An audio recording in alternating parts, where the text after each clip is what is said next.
Hello learners, welcome to banking solutions. कैसे हैं आप सभी? आशा करता हूं आप सभी बहुत ही अच्छे होंगे। आपकी तैयारी बहुत अच्छे से चल रही होगी। पार्लियामेंट ने अमेंडमेंट किया बैंकिंग एक्ट में, और बहुत ही ज़्यादा इंपॉर्टेंट हो जाएगा आप सभी के लिए जो बैंकिंग एस्पिरेंट हैं।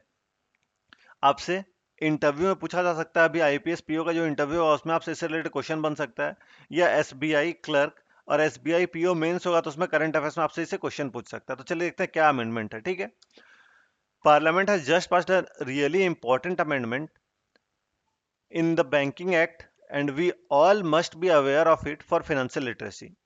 तो क्या अमेंडमेंट हुआ है, चलिए देखते हैं। Number one, point number one है, now you can have up to 4 nominees in your bank account instead of one earlier. On your death, money will go to these nominees based on two method. तो पहले क्या था कि आप bank account में सिर्फ और सिर्फ एक ही नॉमिनी ऐड कर सकते थे, लेकिन अब क्या है, अब आप 4 नॉमिनीज तक ऐड कर सकते हैं। ठीक है, you can add them as successive और साइमल्टेनियस नॉमिनीज। आप दो मेथड से ऐड कर सकते हैं, या तो आप सक्सेसिव से ऐड करिए या फिर साइमल्टेनियस मेथड से ऐड करिए। ठीक है, अब दोनों में डिफरेंस क्या है सक्सेसिव और साइमल्टेनियस में? तो देखिए, in successive nomination the second nominee can take out money only if first nominee is not available. If the second nominee is not there, then the rightful here will be will be the third nominee and the fourth. तो successive में क्या है कि अगर पहला nominee available नहीं है तो दूसरा नॉमिनी लेगा, अगर दूसरा नॉमिनी अवेलेबल नहीं है तो तीसरा लेगा, और तीसरा अवेलेबल नहीं है तो चौथा लेगा। इस तरह से कर सकते हैं। ठीक है, और साइमल्टेनियस नॉमिनी में क्या होता है, साइमल्टेनियस नॉमिनेशन में, कि all four nominees can take out money as they like, everyone has equal right without an order rank of nomination.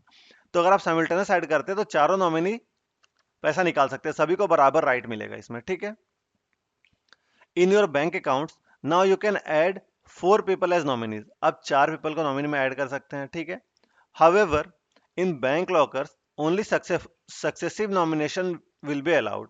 The rank of nominee will be followed one after another. तो ये सिर्फ पैसों के लिए था ऊपर वाला। ठीक है, ये दो नॉमिनेशन जो है पैसों के लिए। अगर बैंक लॉकर का कुछ है तो उसमें सिर्फ और सिर्फ सक्सेसिव नॉमिनेशन ही रहेगा। ठीक है, और सक्सेसिव नॉमिनेशन आप देख सकते हैं किस तरह से उसका रैंकिंग रहेगा। तो अब आप अपने बैंक अकाउंट में या तो सक्सेसिव मेथड से ऐड कर सकते हैं, साइमल्टेनियस मेथड से ऐड कर सकते हैं। यही एक इंपॉर्टेंट न्यूज़ थी जो कि आपके बैंकिंग एग्जाम के पॉइंट ऑफ व्यू से बहुत ही ज़्यादा इंपॉर्टेंट बन सकता है। आपसे इंटरव्यू में क्वेश्चन पूछा जा सकता है इससे कि सक्सेसिव नॉमिनेशन क्या होता है, साइमल्टेनियस नॉमिनेशन क्या होता है, आप कितने नॉमिनीज ऐड कर सकते हैं बैंक अकाउंट में। ठीक है, तो ये सभी चीज़ें आपकी इंपॉर्टेंट हो जाती हैं।